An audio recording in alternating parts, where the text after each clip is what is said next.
God. Nahanap mo na rin ang remains ng kapatid mo. Now she could finally truly rest in peace.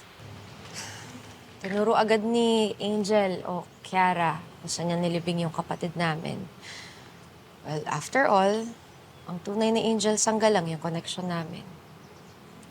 Kadugo ko siya sa ama, kadugo siya ni Kiara sa ina. At ngayon, you have peace of mind. Kasi nahanap mo na rin ang kapatid mo. Yun nga lang, patay na siya. Naawa din ako kay Kiara, pati kay Angel eh.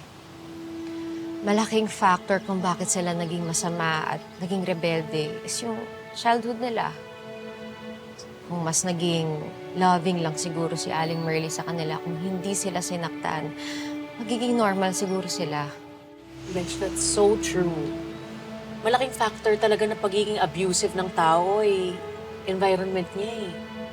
Pag ang isang bata ay pinalaki sa isang bahay na may abuse, mas malaki ang tendency niya na maging violent, maging abusive.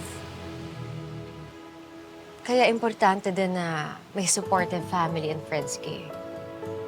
Kapag healthy and positive yung environment mo, healthy and positive din yung pag-iisip at puso mo.